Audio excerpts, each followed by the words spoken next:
दोस्तों, क्या आपने रोनाल्ड रीड की कहानी सुनी है, जो एक स्वीपर था जिसके पास 2014 में मरने से पहले $8 मिलियन की बचत थी।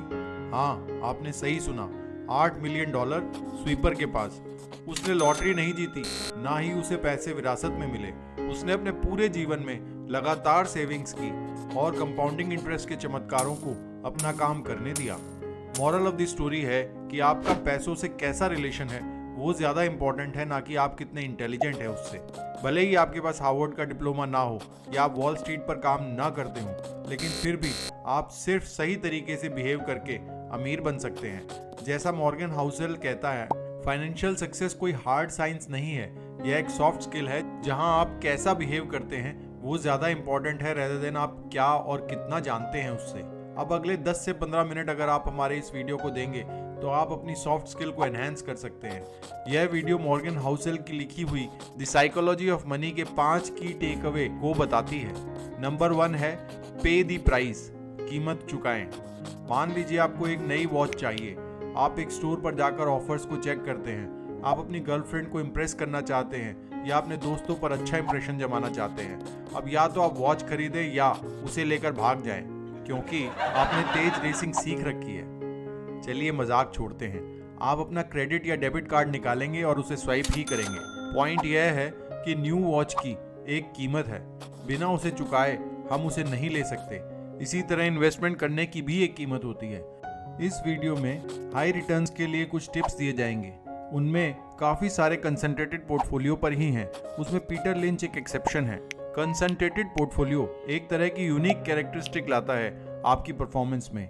यह भी वॉलेटाइल ही होगा। यह भी एक तरह का प्राइस या कहें फीस ही है, एक लॉन्ग टर्म हाई रिटर्न के लिए। स्टॉक मार्केट में अगर आपका हाजमा इतना भी नहीं कि आप 20% का वीकली लॉस ले पाएं, या अगर आपकी 2 मेजर होल्डिंग्स एक्सपर्ट ओपिनियन से कम है तो भी आप ऊपर नीचे हो जाते हैं, तो भी यह गेम आपके लिए नहीं है, क्योंकि रिटर्न्स जितना ज्यादा होगा उसकी फीस भी उतनी ज्यादा ही होगी।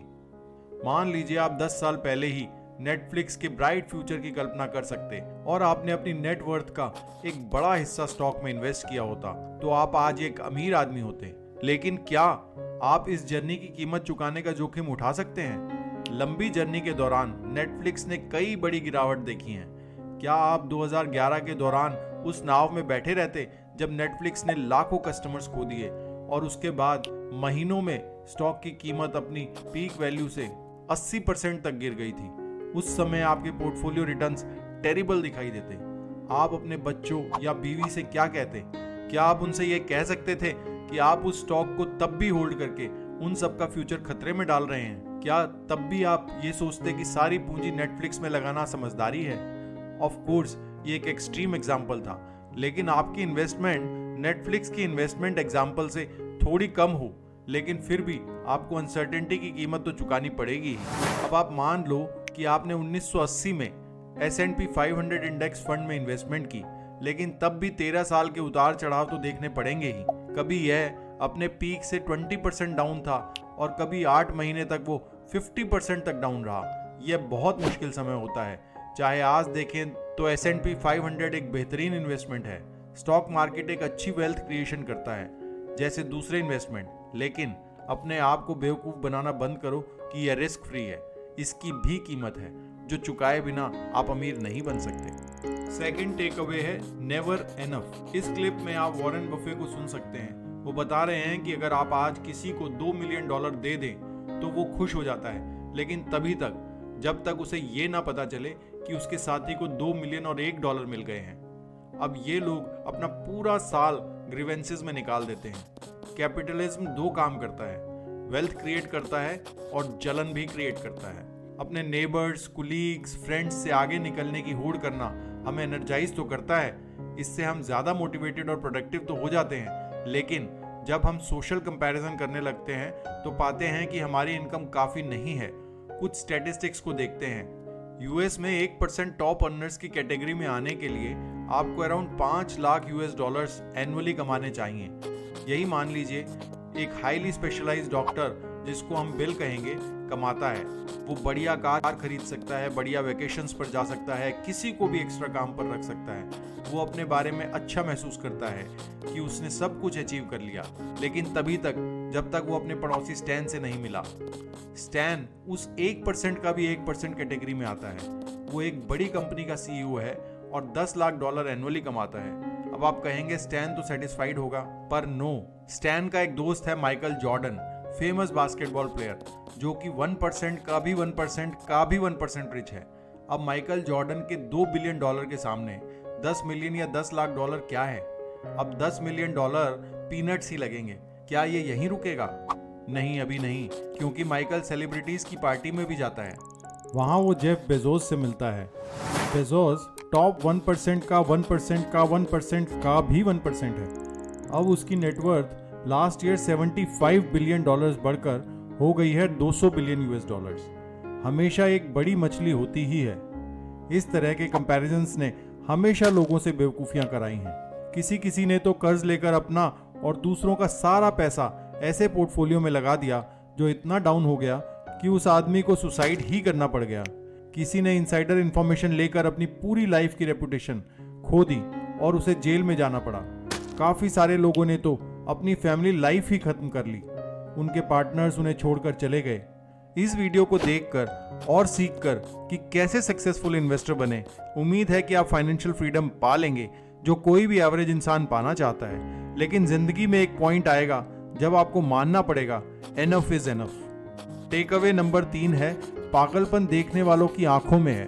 पहली नजर में लगता है कि बहुत सारे लोग अजीब हरकतें करते हैं अपने पैसों के साथ। कुछ तो बड़ी ही हाई वैल्यू चीजें ले लेते हैं जिनकी उनको कभी जरूरत नहीं होती। कुछ अपने गद्दों में पैसे छुपाते हैं। हमें समझना होगा कि सब लोग अलग अलग बैकग्राउंड से आते हैं। उनके पेरेंट्स, उनके एक्सपीरियंसेस, उनकी शिक्षाएं सब अलग होती हैं।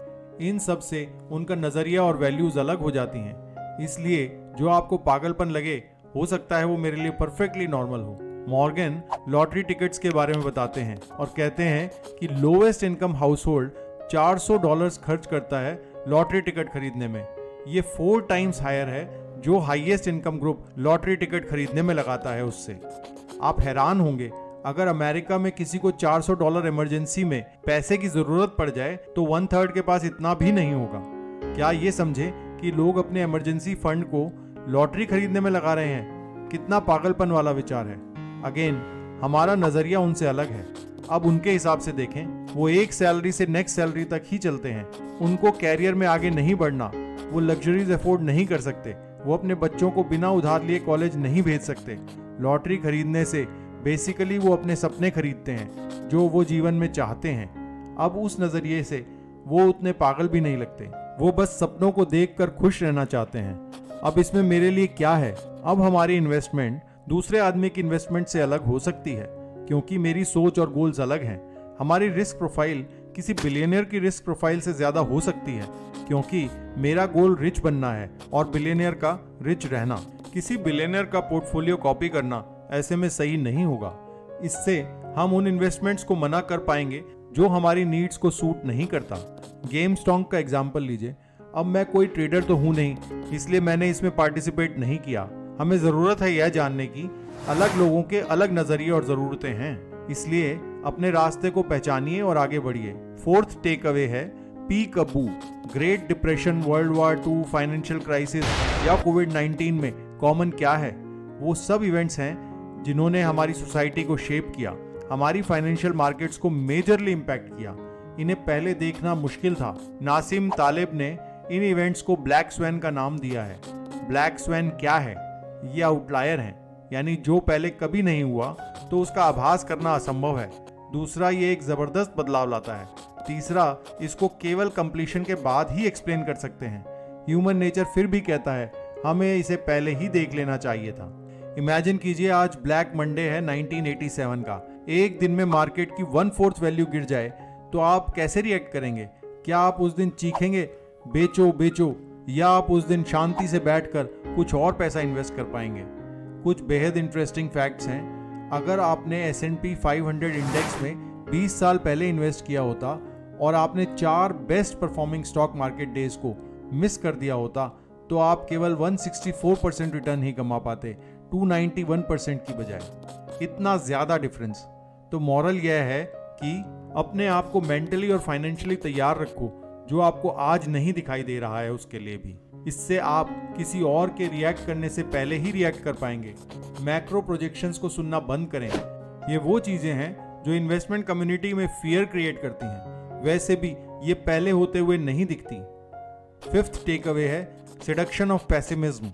अगर मैं आपको कुछ ऐसे तर्क दूं कि आगे चलकर मार्केट क्यों क्रैश करेगी, जैसे यूएसए गवर्नमेंट पर ह्यूज डेट है, या इस कारण से इन्फ्लेशन बढ़ेगी, या नए कोविड-19 वेरिएंट की बात करूं, तो आप थोड़ा नेगेटिव हो जाएंगे और सोचेंगे इस पूरी साइकिल में फिलहाल हम कहाँ हैं वगैरह वगैरह। इसके उल्टे मैं अगर आपसे कहूँ कि अब सब पॉजिटिव होगा, लोगों की उम्र बढ़ रही है, जैसे सस्टेनेबल एनर्जी सस्ती हो रही है, या कंप्यूटर की पावर कैसे बढ़ रही है, तो आप कहेंगे ठीक है और इसे भूल जाएंगे। हम सब मानते हैं कि पैसिमिस्टिक पर्सन ही सबसे इंटेलिजेंट आदमी है। उसके कंपैरिजन में ऑप्टिमिस्ट सीधा और भोला लगता है। ऐसा क्यों है? डेनियल kahneman, जो थिंकिंग फास्ट एंड स्लो के ऑथर हैं, कहते हैं कि नुकसान के बारे में सुनना हमारा इवोल्यूशनरी कैरेक्टरिस्टिक इंस्टिंक्ट है। सीधे कंपैरिजन में लॉसेस हमेशा गेन्स से बड़े होते हैं। जो लोग लॉसेस को अर्जेंट ट्रीट करते हैं वे ज्यादा अच्छे से सरवाइव कर पाते हैं और ग्रो करते हैं। हम इसलिए भी पेसिमिस्ट को सुनते हैं क्योंकि प्रोग्रेस होती है धीरे धीरे, जबकि नुकसान तुरंत दिखता है। इतने कम समय में ही नुकसान दिख जाता है कि उसके इर्द गिर्द की कहानी तुरंत बन जाती है, जबकि किसी भी पॉजिटिव स्टोरी के रिजल्ट लंबा समय लेते हैं। अब आप ये जानते हो कि पेसिमिस्ट हमें ज्यादा इन्फ्लुएंस करता है ऑप्टिमिस्ट से, तो अब आपको कुछ तो डिस्काउंट देना चाहिए किसी भी पेसिमिस्ट इंफॉर्मेशन को। दुनिया आपकी सोच से भी बहुत बेहतर है। सो इन समरी, आप वॉलेटिलिटी का प्राइस पे किए बिना स्टॉक मार्केट में अमीर नहीं बन सकते। ईर्ष्या या जलन सबसे बड़ा पाप है। कभी भी जो आपको चाहिए और आपके पास है उसको दांव पर मत लगाओ उसके लिए जो आपके पास नहीं है और ना ही आपको उसकी जरूरत है। अलग अलग पर्सपेक्टिव लोगों के अलग अलग बिहेवियर को प्रेरित करते हैं। डिजास्टर को फोर्स ही करने की जगह अपने आप को मेंटली और फाइनेंशियली तैयार करो कि आप उनसे कैसे निपट सकते हो। इन्वेस्टमेंट एडवाइस लेते समय ध्यान रखें, यह जरूर समझे कि पेसिमिज्म आपकी सर्वाइवल इंस्टिंक्ट को ज्यादा अपील करता है ऑप्टिमिज्म की तुलना में। आज के लिए इतना ही। आपका बहुत बहुत धन्यवाद आज के वीडियो को देखने के लिए। उम्मीद है आपको हमारा प्रयास अच्छा लगा होगा।